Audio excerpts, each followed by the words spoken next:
Observamos el mundo para comprenderlo y para poder evolucionar. La inteligencia nos ha permitido forjar herramientas para comprender lo pequeño y lo infinitamente grande. Desde hace más de un siglo, psicólogos, biólogos, genetistas y neurocientíficos la diseccionan, la analizan y la miden.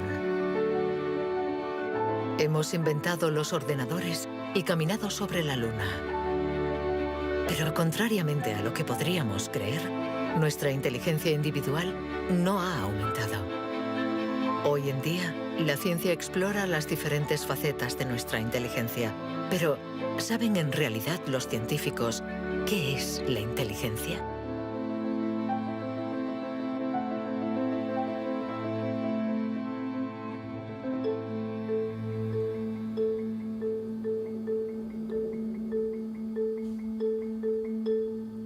Inteligencia es relacionar. Unir elementos diferentes para hallar soluciones. Para entenderla, hay que conseguir dividirla y aislar todos sus componentes. Los investigadores estudian sus diferentes facetas.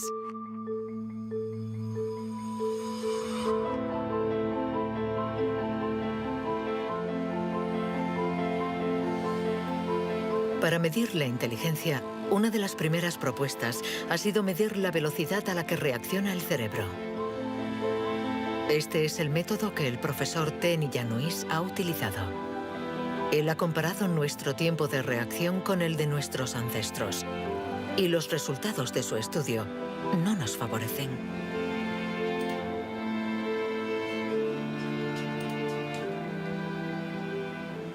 Para medir el tiempo de reacción, mostramos a una persona una luz sobre una pantalla y está pulsando un botón lo más rápido posible. Debe decir si la luz aparece a la derecha o a la izquierda. No es un acto reflejo, sino una información simple que nuestro cerebro debe procesar. Estos estudios sobre el tiempo de reacción son muy antiguos. Muchos de ellos los llevó a cabo Francis Galton, primo de Charles Darwin, entre 1860 y 1880 en Gran Bretaña. Galton hizo pruebas a muchos miles de personas representativas de la población de la época. La gente tenía entonces un tiempo de reacción muy rápido. Nosotros hemos buscado estudios comparables que hubieran sido hechos durante los últimos 120 años y hemos encontrado unos 15. Al compararlos, hemos podido comprobar que durante los últimos 150 años la gente se ha hecho cada vez más y más lenta. Para el profesor Tenny Januis, inteligencia es velocidad. Y nuestro cerebro invierte como media 50 milisegundos más que el de nuestros bisabuelos a la hora de procesar una información simple. 50 milisegundos más puede sonar como un algo ridículamente breve. Pero si pensamos en las miles y miles de decisiones que debemos tomar cada día, y somos un poco más lentos en cada decisión, esto puede tener consecuencias muy, muy importantes.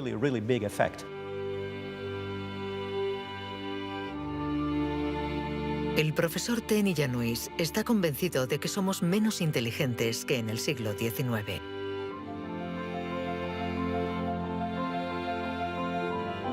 Y la prueba está en la increíble capacidad de invención de este periodo, marcado por una explosión de las innovaciones, de la creatividad, de las ideas.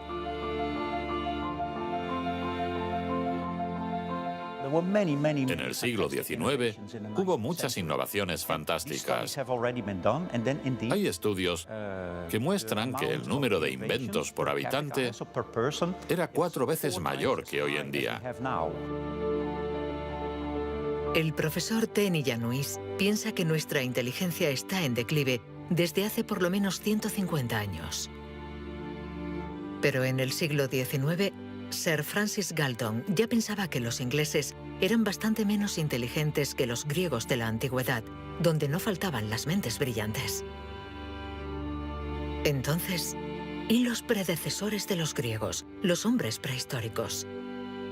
Es extremadamente difícil medir su inteligencia. Sin embargo, en el Instituto Max Planck de Leipzig intentan responder a esta pregunta reconstruyendo el cerebro de nuestros antepasados de la prehistoria.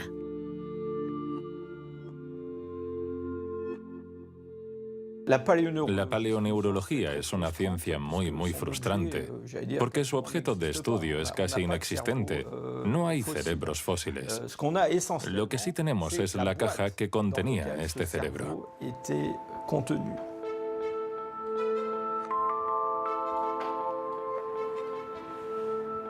Al comparar nuestro cerebro con el del hombre prehistórico, los científicos han encontrado diferencias no solo en la forma, sino también en el tamaño.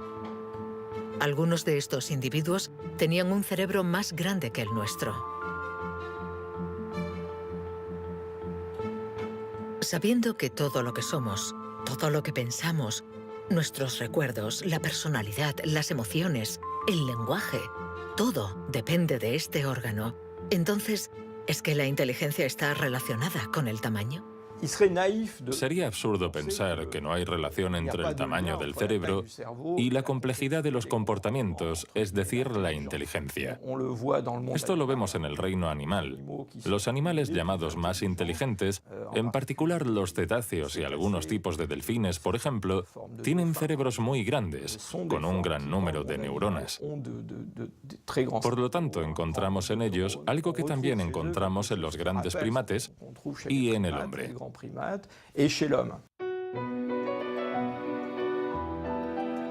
La evolución hizo crecer el tamaño de nuestro cerebro durante 2 millones de años, hasta alcanzar su máximo hace unos 15.000 años. El hombre de Cro-Magnon, que pintó en la cueva de Lascaux hace unos 17.000 años, era un Homo sapiens como nosotros. Pero de todos los Homo sapiens, este era el que tenía el cerebro más grande. El tamaño de nuestro cerebro ha disminuido en comparación con el de este antepasado. Y según algunos investigadores, somos menos inteligentes que él. Pero esta teoría no es compartida por todos.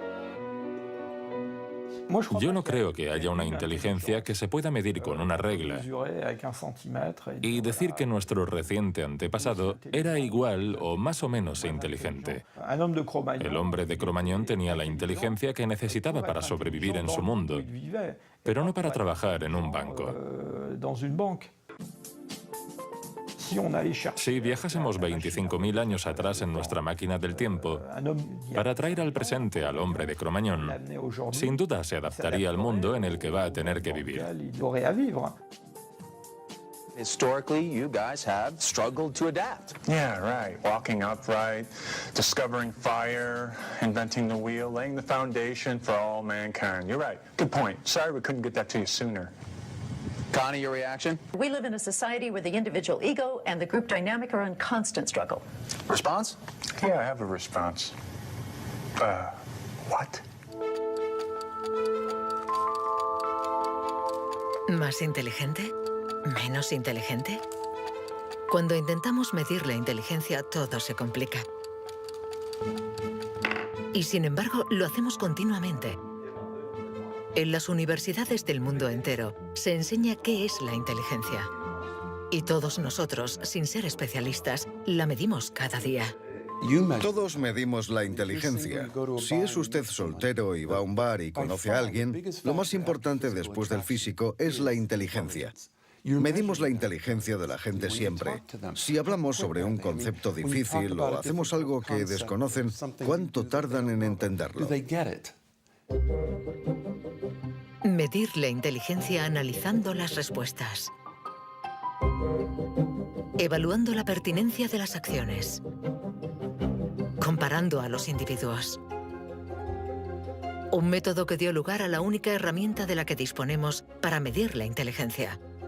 El cociente intelectual, inventado por Alfred Binet a principios del siglo XX.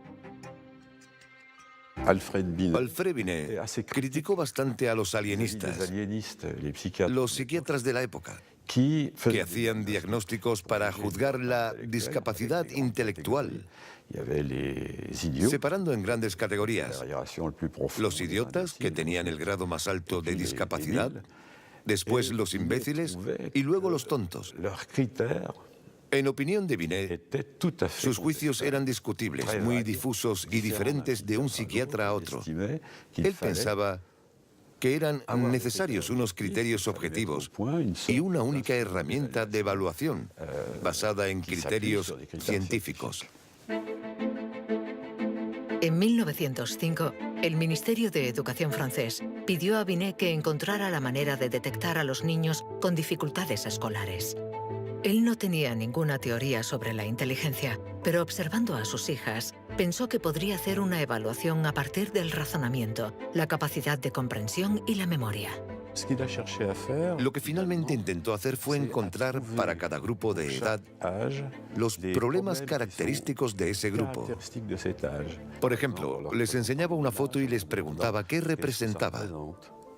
Señaló que los niños de 3 años enumeraban lo que había en la imagen. Hay un señor, una señora, un banco, un árbol. Los de 7 u 8 años describían la imagen. Hay un señor y una señora sentados en un banco. Y por último, los de 12 años interpretaban la imagen. ¿Están tristes? ¿O bien el señor está enfermo? Y cosas así. Así, Binet desarrolló junto a Théodore Simon el primer test de inteligencia. Había nacido el clásico test de la edad mental. Es la relación entre la edad mental dada por el resultado del test y la edad real de la persona. La cifra se multiplica por 100 para obtener el cociente intelectual. Si un niño de 10 años resuelve las pruebas de uno de 12, será un niño adelantado y tendrá un cociente de 120. La idea era relacionar el rendimiento de un individuo con el de otros individuos comparables, es decir, los que están exactamente en la misma categoría de edad, la misma cultura, etc. Y, obviamente, partiendo de una serie de puntuaciones en la prueba para una edad determinada. El cociente intelectual es la posición de un individuo comparado con el rendimiento de otros que son como él o ella, es decir, de la misma edad.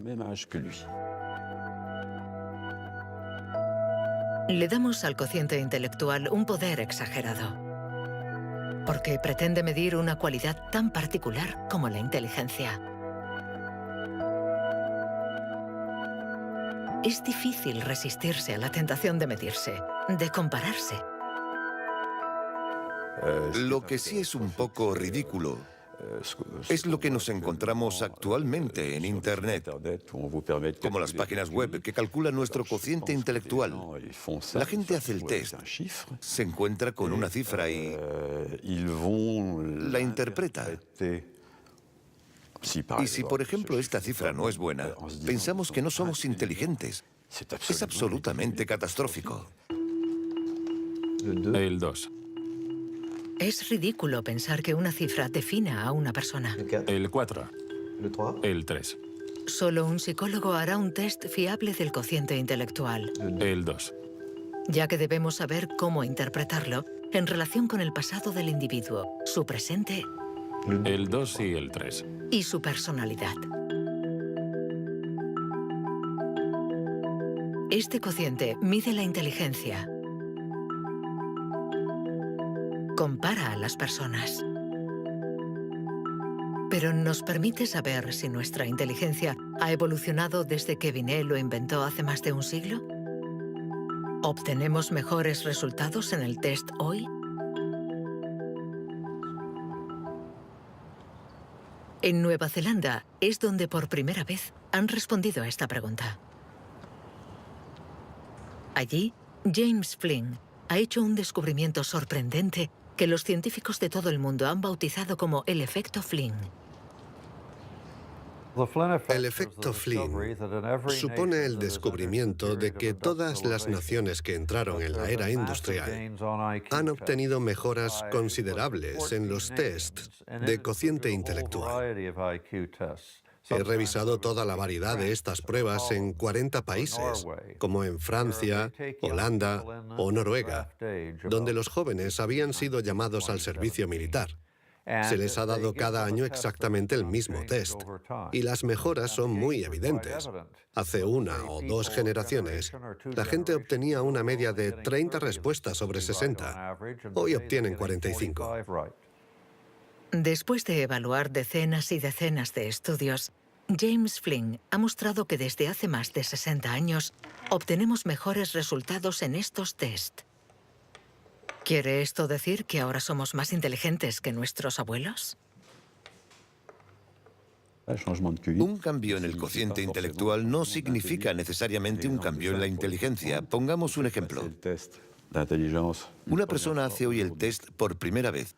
Si hace el mismo test al día siguiente, existe un efecto de aprendizaje. Su puntuación va a ser más alta, pero no quiere decir que se haya hecho más inteligente. Solo significa que se ha familiarizado con el test. El aumento del cociente intelectual se debe en gran medida al entorno, mejor alimentación y mejor educación.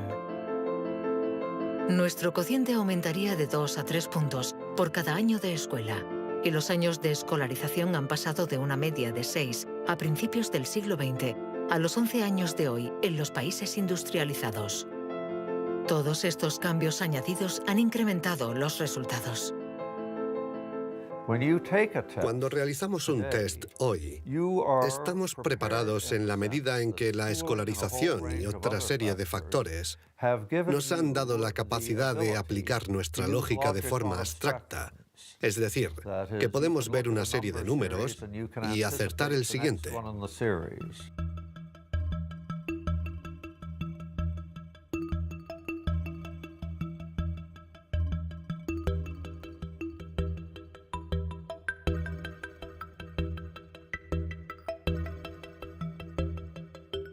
En cuanto a la inteligencia, no hay que fiarse de las apariencias.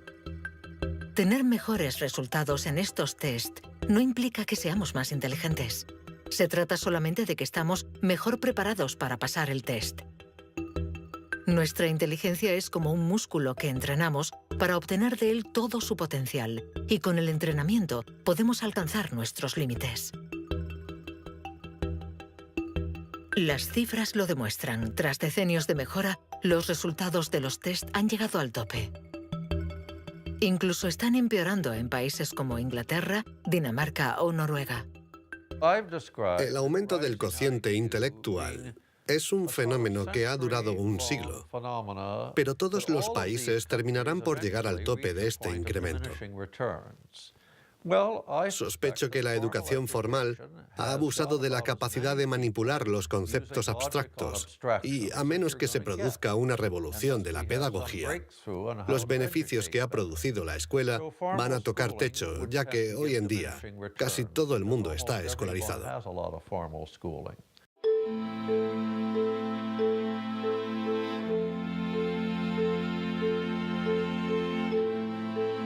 Un cociente estancado.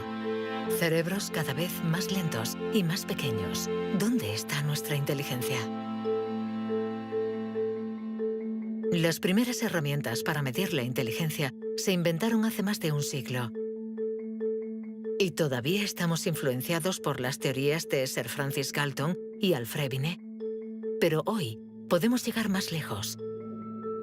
En lugar de medir lo que la inteligencia produce, pongamos nuestra atención en el órgano que produce la inteligencia.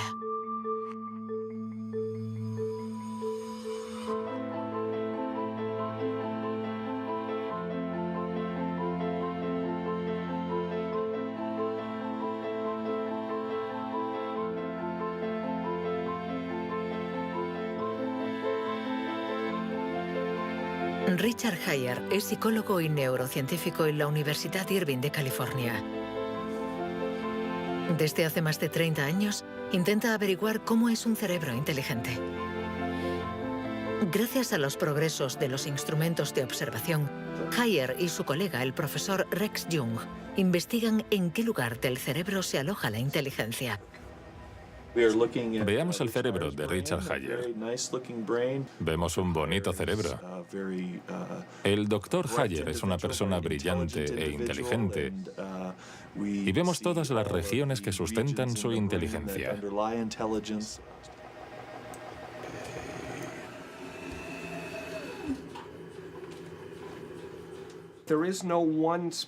No existe ninguna zona en el cerebro a la que podamos llamar centro de inteligencia. Se pensaba que había un centro de inteligencia en la parte frontal, pero las investigaciones han demostrado que cuando resolvemos problemas de inteligencia en el interior de un escáner, la comunicación bidireccional entre la parte frontal y la parte posterior es muy importante mientras efectuamos la operación. El profesor Hayer es uno de los pioneros en la utilización de modernas técnicas de neuroimagen. Su primer estudio data de 1988. Hasta entonces, nadie había utilizado estas herramientas para investigar la inteligencia. Hemos encontrado áreas del cerebro que se activan cuando hacemos un test de inteligencia. Pero lo más sorprendente ha sido que cuanto más activas estaban estas áreas, menos buenos eran los resultados de dichas pruebas. Esto es lo contrario de lo que esperábamos. En el mundo de la ciencia, encontrar un resultado opuesto a lo esperado es realmente interesante.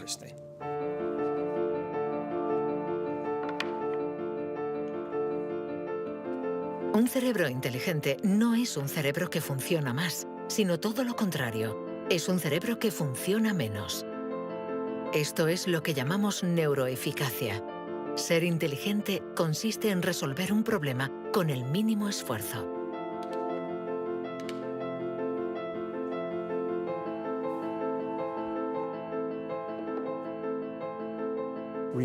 Si recordamos la primera vez que condujimos un coche, el primer día, en un gran aparcamiento vacío, con alguien sentado a nuestro lado, girando el volante y pensando, ahora tengo que frenar.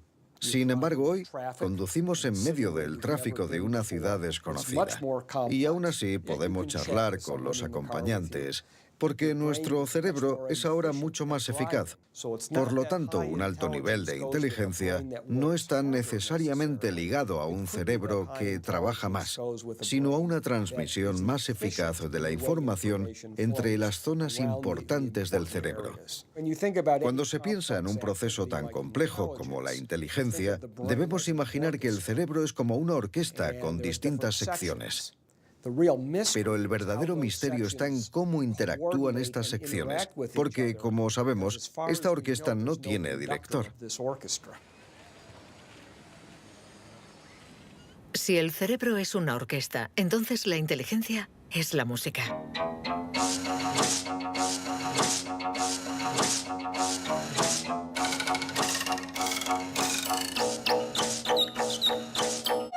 Cuando empezamos a interpretar la partitura, nunca sabemos cómo van a tocar juntos los músicos.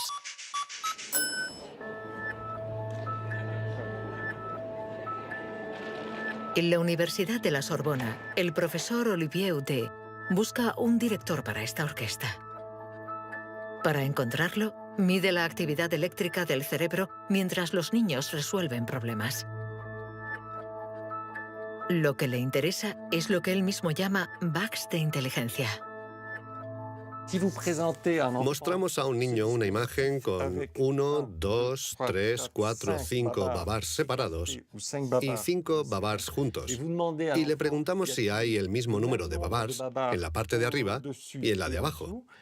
Hasta los 7 u 8 años, todos los niños del mundo responderían, hay más arriba, porque la imagen es más larga. El cerebro de los niños es fácil de engañar por la inteligencia visioespacial, según la cual longitud es igual a número. Esto significa que tenemos caminos neuronales distintos para resolver una misma tarea.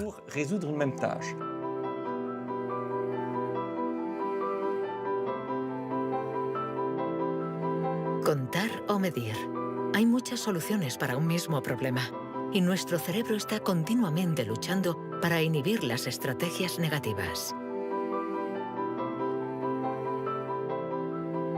Lo que queremos mostrar, y esta es la originalidad de nuestro laboratorio, es que la inhibición es sin duda el proceso clave y positivo de la inteligencia, porque nos permite resistirnos a nosotros mismos.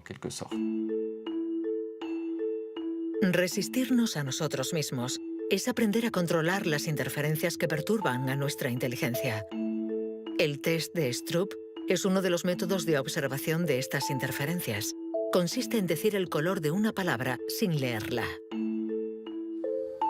Azul, amarillo, rojo, amarillo, verde. ¿Rojo, verde? ¿Verde? ¿Rojo? Verde, amarillo. Amarillo, rojo. amarillo, amarillo, rojo. ¿Amarillo? ¿Rojo? Amarillo, amarillo. Rojo, verde. ¿Rojo? ¿Amarillo? ¿Azul? ¿Verde?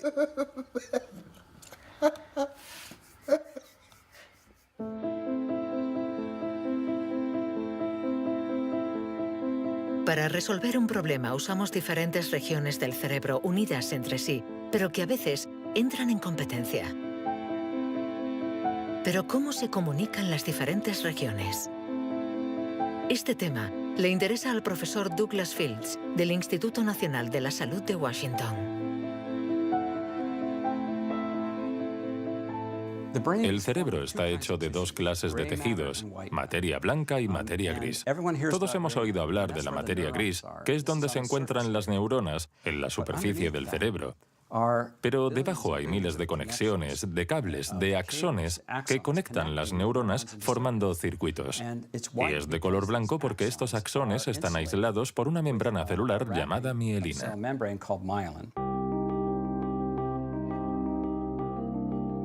La mielina envuelve los axones y permite que la información circule de forma rápida y eficaz en el cerebro.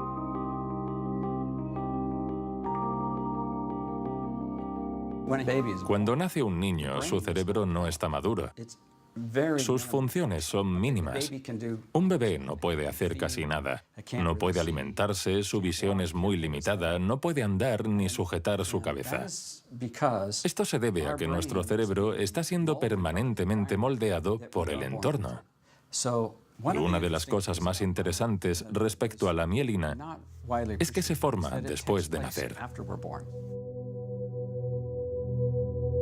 La mielina es esencial para que la información circule de forma eficaz por el cerebro. Es esencial para nuestra inteligencia. Pero en la actualidad, la formación de la mielina está alterada.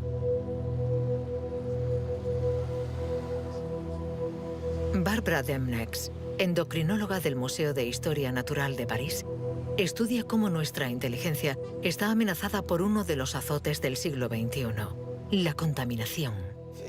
En cualquier parte del mundo donde vivas, estarás expuesto a ciertas sustancias químicas que interfieren en el funcionamiento de la hormona tiroidea. Esta es la hormona producida por la glándula tiroides que está en la base del cuello. Es necesaria para el desarrollo del cerebro desde las primeras etapas del feto hasta una edad más avanzada como la mía, para asegurar el mantenimiento de las funciones mentales, incluida la mielinización.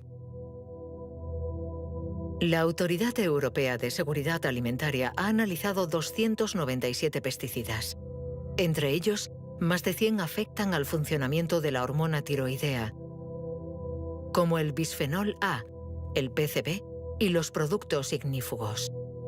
Productos químicos con los que estamos en contacto a diario. El equipo de Barbara Demnex ha demostrado que estos productos bloquean los receptores específicos de la hormona tiroidea de cada una de las células cerebrales y los efectos son considerables. Hay una evidencia sólida.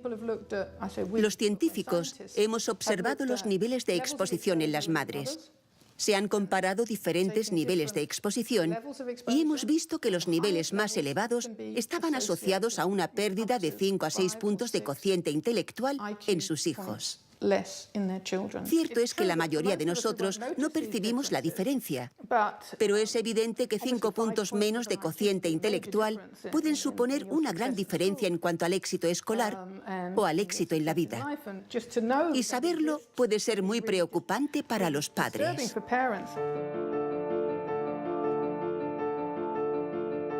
Nuestra inteligencia nos ha permitido crear un mundo complejo, pero a costa de degradar el medio ambiente. Y podríamos estar pagando el precio si esta degradación afecta a nuestro cerebro, actuando, por ejemplo, sobre la mielina. Pero si este fenómeno se confirma, ¿qué haremos? Durante más de un siglo, hemos pensado que los procesos mentales se debían solo a la actividad eléctrica de las neuronas. Pero hoy, los neurólogos han comenzado a explorar nuevos campos. Tan solo el 15% de las células del cerebro son neuronas. El resto, el 85%, no se comunican mediante impulsos eléctricos. Las llamamos glía. Nuevos métodos nos han permitido ver, para nuestra sorpresa, que las células gliales se comunican entre ellas y con las neuronas sin electricidad. Esto es un punto de partida fascinante, porque supone un cambio fundamental de conceptos respecto al funcionamiento del cerebro a nivel celular. Células gliales. Células mucho más numerosas que las neuronas y que forman su entorno. Algunas fabrican la mielina. Otras alimentan a las neuronas y las protegen. Estas se denominan astrocitos. Y un descubrimiento inesperado indica que los astrocitos juegan un papel en la inteligencia. Todo comenzó con un genio. En abril de 1955, en el Hospital Princeton de New Jersey, el patólogo Thomas Harvey dirigió la autopsia de Albert Einstein. El 18 de abril, a las 8 de la mañana, decidió robar el cerebro del hombre considerado como la encarnación del genio. Pretendía examinar este preciado órgano para encontrar el secreto de la inteligencia. Después de esconderlo en su casa durante 27 años, autorizó a otros científicos a examinarlo. Estos descubrieron en el cerebro de Einstein lo que podría ser el secreto de su inteligencia. El cerebro de Albert Einstein fue examinado para ver qué era lo que lo hacía más inteligente, y no pudieron encontrar ninguna diferencia en el número de neuronas ni en el tamaño. No había nada, excepto que su cerebro tenía más astrocitos. Esto llamó la atención de mucha gente sobre el papel de los astrocitos en la inteligencia. Los astrocitos. Células gliales identificadas hace más de un siglo. Aunque en los últimos años, los científicos han comprendido que su función no era mucho más compleja de lo que imaginaban. Los astrocitos sirven para muchas cosas. Controlan la sinapsis, controlan el flujo sanguíneo en el cerebro, alimentan a las neuronas, reaccionan a las heridas. Todas estas cosas estaban consideradas como tareas menores que los astrocitos hacían en el cerebro, y no habían sido tomadas muy en serio hasta que se dieron cuenta de lo determinantes que son los astrocitos para las neuronas. Un astrocito humano controla cientos de neuronas, muchas más que, por ejemplo, un astrocito de ratón. Basándose en esta observación, un equipo de la Universidad de Rochester ha realizado un experimento fascinante. Para entender mejor la inteligencia humana, han decidido cruzar la barrera de la especie y han trasplantado astrocitos humanos en el cerebro de un ratón.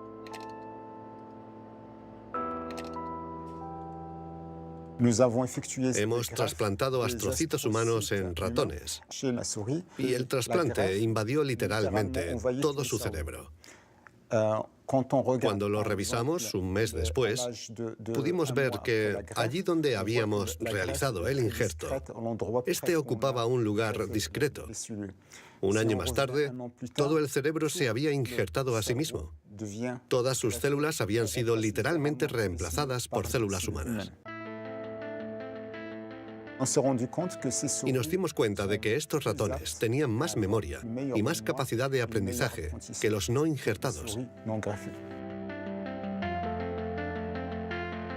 Para comprobar las capacidades de los ratones con el cerebro modificado, los metieron en un laberinto. Resultado: los injertados encontraron la salida 2 veces más rápido que los no injertados. Este experimento no deja lugar a dudas. Los astrocitos favorecen la memoria y el aprendizaje. Juegan un papel clave en nuestra inteligencia.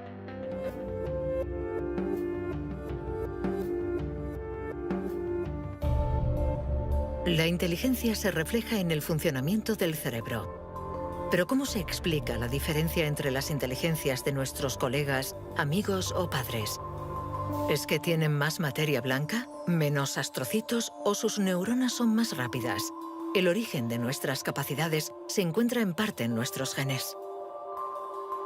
Robert Plomin estudia la genética del comportamiento.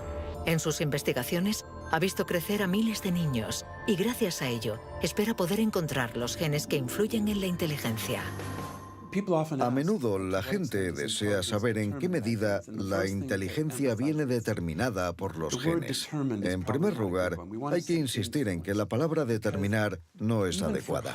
Debemos decir influenciar, ya que, como sucede con el tamaño, está estrechamente relacionado con los genes, pero no determinado por ellos. Si somos altos, es probable que nuestros hijos sean más altos que la media, pero si están mal alimentados o enfermos, serán más bajos. Esto no es determinar, es influenciar. En otras palabras, los genes nos dan el potencial y el entorno decide el resultado final. Para entender las relaciones complejas entre genes e inteligencia, Robert Plomin ha realizado miles de test en gemelos. Los gemelos idénticos tienen la particularidad de ser clones, tienen exactamente los mismos genes. Son completamente idénticos. Mismo pelo, mismos ojos. ¿Pero tienen los mismos resultados en los test de inteligencia? La respuesta es sí. Sus resultados se parecen mucho más que los de otros hermanos. Esta es la prueba de que, sin ser completamente determinantes, los genes sí juegan un papel crucial. La mayoría de los países del mundo, más de 100, dispone actualmente de registros de gemelos porque reconocen la importancia del método gemelar a la hora de calcular la influencia de los genes. La siguiente etapa de nuestras investigaciones consiste en encontrar los genes responsables de la inteligencia. Para esto, Robert Plomin ha utilizado chips de ADN capaces de detectar más de 1 millón de marcadores genéticos. Comparando el ADN de los que tenían buenos resultados en los test, Plomin quería saber si ciertos genes se dan con más frecuencia. Pero la identificación precisa de estos genes es mucho más complicada de lo que esperaba.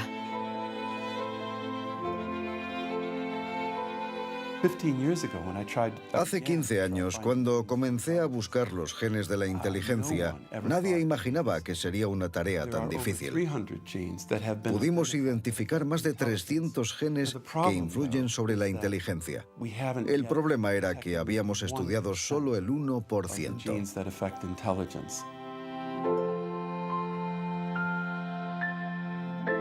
La inteligencia está influenciada por la interacción de muchos miles de genes que conforman una red increíblemente compleja. Además, producen efectos distintos en función de la región del cerebro donde actúen. Antes pensábamos que el cerebro funcionaba por áreas. Esta área controla el lenguaje, esta hace otra cosa. El cuerpo calloso comunica los hemisferios. Hoy nos hemos dado cuenta de que esto era ficción y que el cerebro actúa de forma más global. Desde un punto de vista genético, se ve más claro todavía, ya que la mayoría de los genes que actúan sobre el cerebro actúan sobre muchas regiones del cerebro. Paso a paso vamos entendiendo nuestra inteligencia. Los científicos afinan las herramientas para medirla, pero la cuestión es cómo las vamos a utilizar.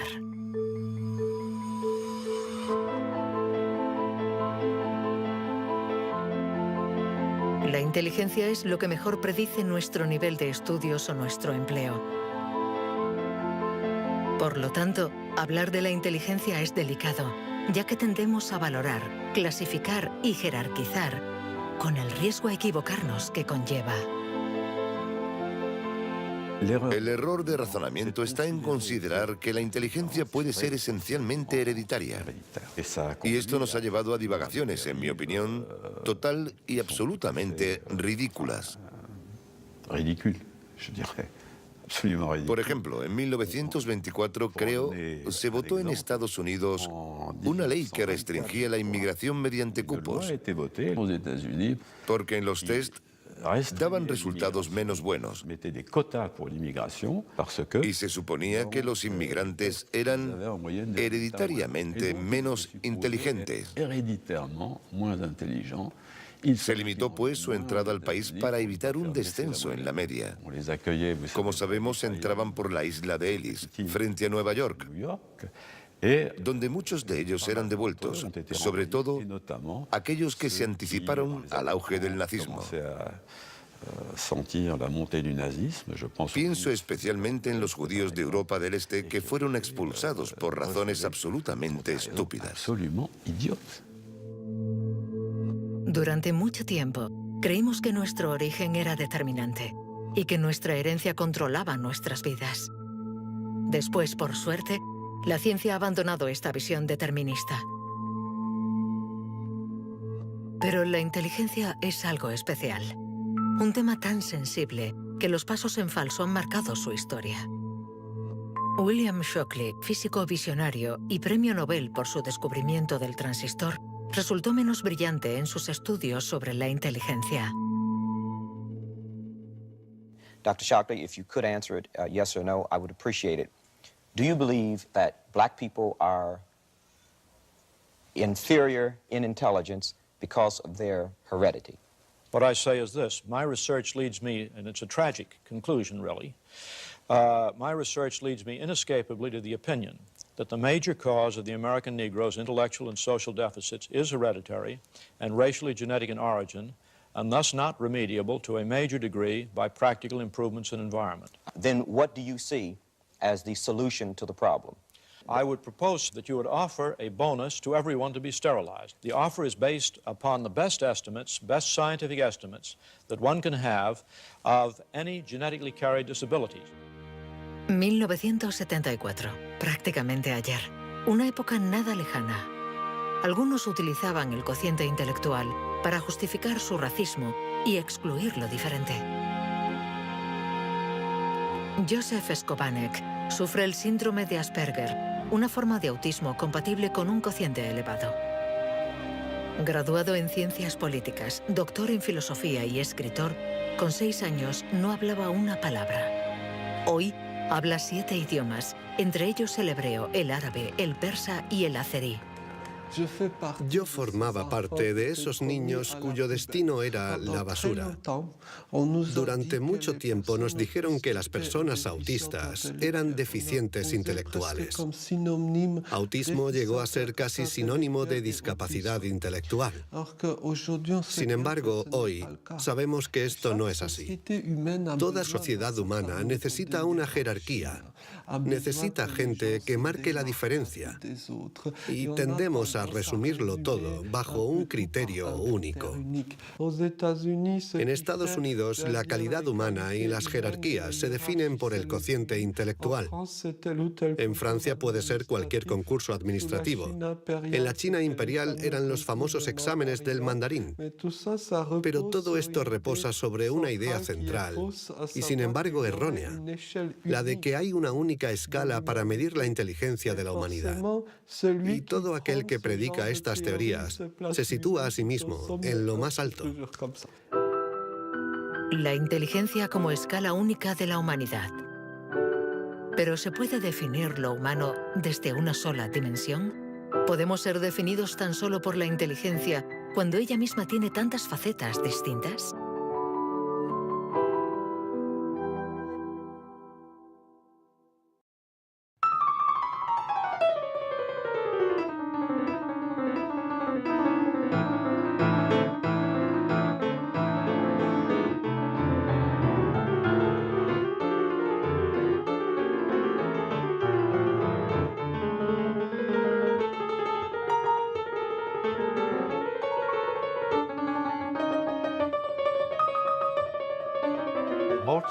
Nos han dicho siempre que Mozart podía tener en la mente una sinfonía entera. Cuando escuchamos una sinfonía, debemos seguirla a medida que se desarrolla en el tiempo. Sin embargo, él la veía en su totalidad. Viene a ser la clase de complejidad mental de un matemático cuando tiene en mente 7 u 8 fórmulas y conoce todas las conexiones posibles entre ellas. Pero siempre podemos argumentar. ¿La inteligencia musical es inteligencia? No importa. Lo que importa es que existe y que aquellos que la poseen no tienen necesariamente un cociente intelectual elevado.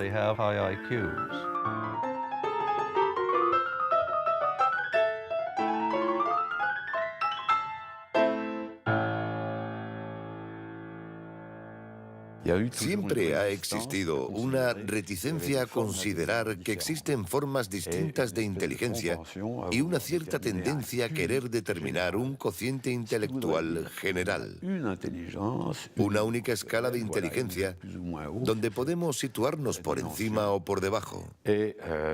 Pero la realidad lo contradice. Existen numerosas formas de inteligencia y podemos tener un nivel muy alto en algunas de ellas y un bajo nivel en otras. Esta idea estaba en los primeros estudios sobre la inteligencia.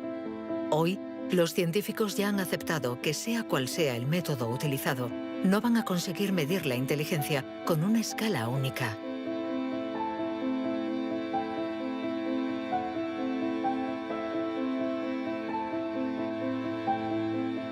En la Universidad de Nuevo México, el profesor Rex Jung está convencido de que para resolver cualquier tipo de problema usamos distintos tipos de razonamiento. Y lo que llamamos inteligencia no es sino uno más de ellos. Creo que la creatividad es otro modelo de funcionamiento del cerebro y lo que intento averiguar es si es diferente a la inteligencia o similar. ¿Estamos hablando de lo mismo o de algo distinto? Y he llegado a la conclusión de que la creatividad es un proceso de razonamiento básicamente diferente.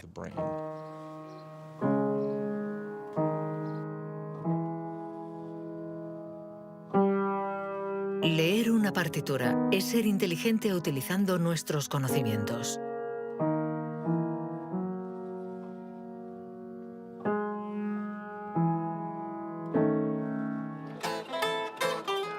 Improvisar es ser inteligente inventando y siendo creativo.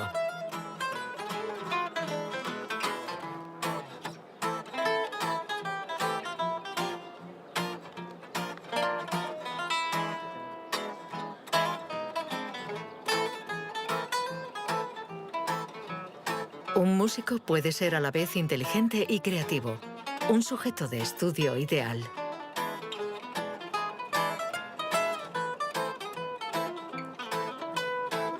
El profesor Jung ha estudiado numerosos cerebros para saber cómo pueden coexistir inteligencia y creatividad. Trabajo sobre la hipótesis de que son complementarias y que hay dos redes diferentes en el cerebro que cooperan para permitirnos razonar. Una es un tipo de razonamiento inteligente y la otra un tipo de razonamiento creativo. Y las dos son extremadamente importantes. Estamos muy cerca de comprender cómo funcionan. Nuestra teoría es que la red de la inteligencia se sitúa sobre todo en la superficie del cerebro. Con la creatividad las cosas son diferentes, porque depende principalmente de la llamada red de modo por defecto, situada en el interior del cerebro. Estas dos redes intercambian permanentemente información para que podamos resolver los problemas que nos plantea el mundo en que vivimos.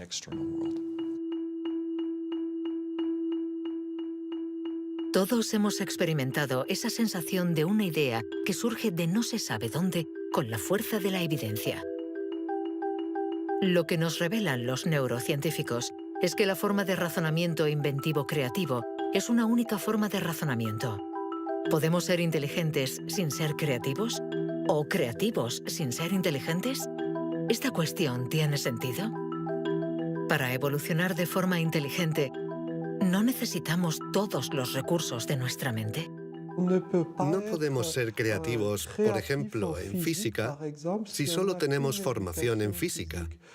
Para ser creativos en física, necesitamos estar educados en ese universo extraño y poder utilizar y reutilizar los mecanismos mentales que hemos aprendido en otros contextos. El problema de las investigaciones estériles es que se encierran en su burbuja y no dan ni reciben información. Por el contrario, las personas creativas son aquellas que importan ideas de un universo a otro.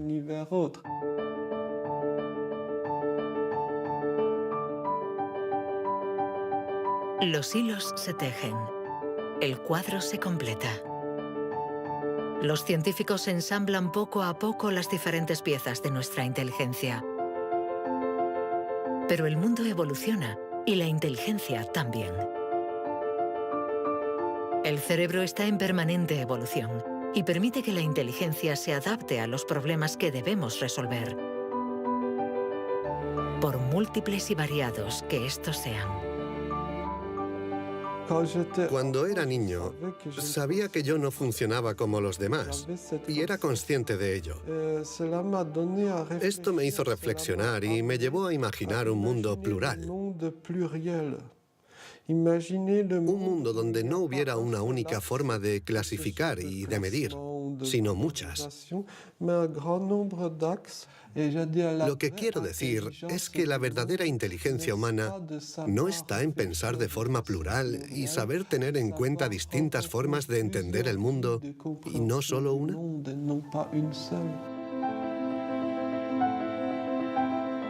El papel de la ciencia no debe ser el de decir si somos más o menos inteligentes que nuestros vecinos o que nuestros antepasados, sino el de ayudarnos a entender cómo funciona nuestro cerebro. Así, sabremos cuidar nuestra inteligencia y también mejorarla para tejer hilos de unión entre nosotros y la diversidad que nos rodea.